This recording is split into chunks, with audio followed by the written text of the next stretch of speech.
जय हिंद। नमस्कार दोस्तों, आज हम देखेंगे ई गवर्नेंस से संबंधित मोस्ट इम्पोर्टेंट एमसीक्यूज। तो पहला है, ई गवर्नेंस का मुख्य उद्देश्य क्या है? तो इसका आंसर है ऑप्शन बी, शासन को पारदर्शी व सरल बनाना। ई गवर्नेंस देखें क्या है, तो ई गवर्नेंस का अर्थ है सरकारी कामकाज, सेवाओं और सूचनाओं को सूचना एवं संचार प्रौद्योगिकी के माध्यम से जनता तक पहुंचाना। इसका उद्देश्य देखें तो सरकार को तेज, पारदर्शी, जवाबदेह और सुगम बनाना है। इसी में आगे देखें तो इसके प्रमुख उद्देश्य सरकारी सेवाओं तक आसान व त्वरित पहुंच, भ्रष्टाचार व बिचौलियों में कमी लाना है, प्रशासनिक कार्यों में पारदर्शिता और जवाबदेही को लाना, समय और खर्च की बचत करना, नागरिकों की भागीदारी को बढ़ाना है। नेक्स्ट देखें तो भारत में ई गवर्नेंस की अवधारणा किस दशक में प्रारंभ हुई? तो इसका आंसर है ऑप्शन सी, 1980 के दशक में। अगला है, ई गवर्नेंस में ई का अर्थ क्या है? तो इसका आंसर है ऑप्शन बी, इलेक्ट्रॉनिक्स। नेक्स्ट देखें तो भारत सरकार द्वारा ई गवर्नेंस के लिए सबसे महत्वपूर्ण योजना कौन सी है? तो इसका आंसर है option B, digital India. Digital India के बारे में देखें तो इसे 1 जुलाई 2015 को भारत सरकार द्वारा लॉन्च किया गया था। इसका प्रमुख मंत्रालय है इलेक्ट्रॉनिक्स एवं सूचना प्रौद्योगिकी मंत्रालय। उद्देश्य देखें तो भारत को डिजिटल रूप से सशक्त समाज और ज्ञान आधारित अर्थव्यवस्था में बदलना है। अगला देखें तो G2C का सही रूप कौन सा है? तो आंसर है option A, government to citizen. E governance के प्रमुख मॉडलों की बात करें तो पहला है G2C, गवर्नमेंट टू सिटीजन। इसके अंतर्गत एग्जाम्पल देखें तो आधार कार्ड, पासपोर्ट, जन्म प्रमाण पत्र आदि सुविधाएं आती हैं। नेक्स्ट है G2B, गवर्नमेंट टू बिजनेस। इसके अंतर्गत देखें तो टैक्सी, टैक्स, GST, लाइसेंस आदि आते हैं।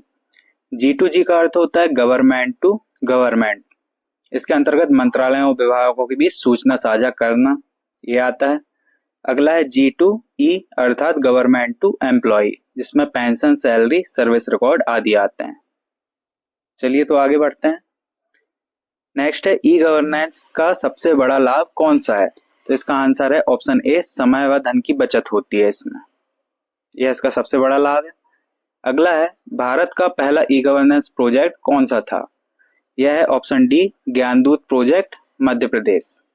इसके बारे में जानकारी देखें तो इसे 24 जनवरी 2000 को धार जिले से लॉन्च किया गया था, जो कि भारत की पहली ग्रामीण ई गवर्नेंस परियोजना है, जिसका आधार देखें तो इंटरनेट आधारित ग्रामीण इंट्रानेट सिस्टम है ये।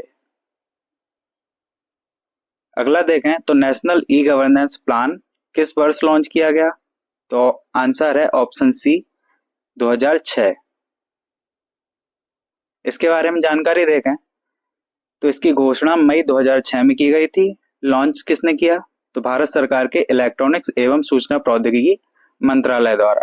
इसका उद्देश्य सरकारी सेवाओं को नागरिकों तक पारदर्शी, सरल, सस्ती और प्रभावी तरीके से पहुंचाना है। आगे देखें तो नेक्स्ट है, मैक 21 प्रोजेक्ट किस मंत्रालय से संबंधित है? तो इसका आंसर है ऑप्शन सी, कॉर्पोरेट कार्य मंत्रालय। इसके बारे में जानकारी देखें तो इसकी शुरुआत हुई थी 2006 में, जो कि राष्ट्रीय ई गवर्नेंस योजना के अंतर्गत आती है।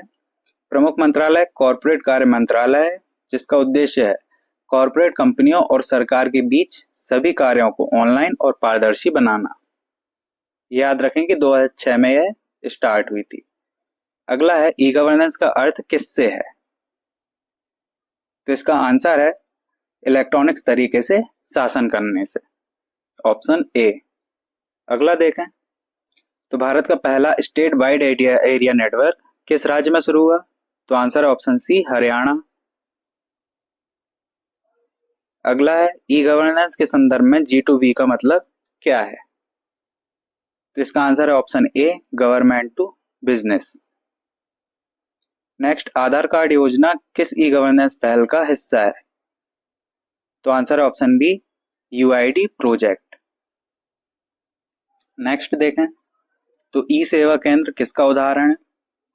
तो इसका answer option A, government to citizen, G2C।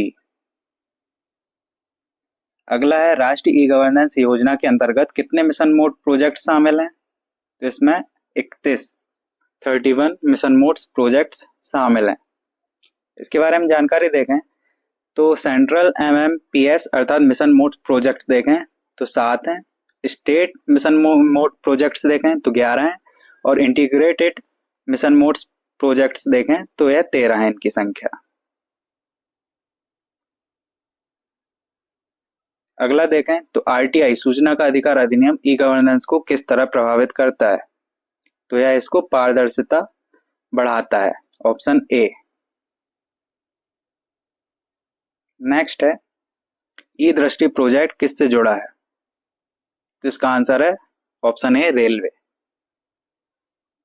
इसके बारे में जानकारी देखें तो इसकी शुरुआत रेलवे बोर्ड द्वारा की गई थी, जिसका उद्देश्य भारतीय रेल संचालन व्यवस्था और ट्रेन मूवमेंट पर रियल टाइम नजर रखना है। इसे रेल मंत्रालय ने सूचना प्रौद्योगिकी के सहयोग से शुरू किया था। आगे देखें तो नेक्स्ट है भूमि प्रोजेक्ट किस राज्य से संबंधित है? तो इसका आंसर है ऑप्शन सी, कर्नाटक। अगला है डिजिटल लॉकर सेवा किस वर्ष शुरू की गई? तो आंसर है ऑप्शन सी, 2015।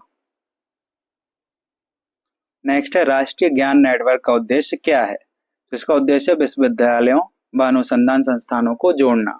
अगर वीडियो पसंद आया हो तो like, share, subscribe and comment कीजिए। Thank you.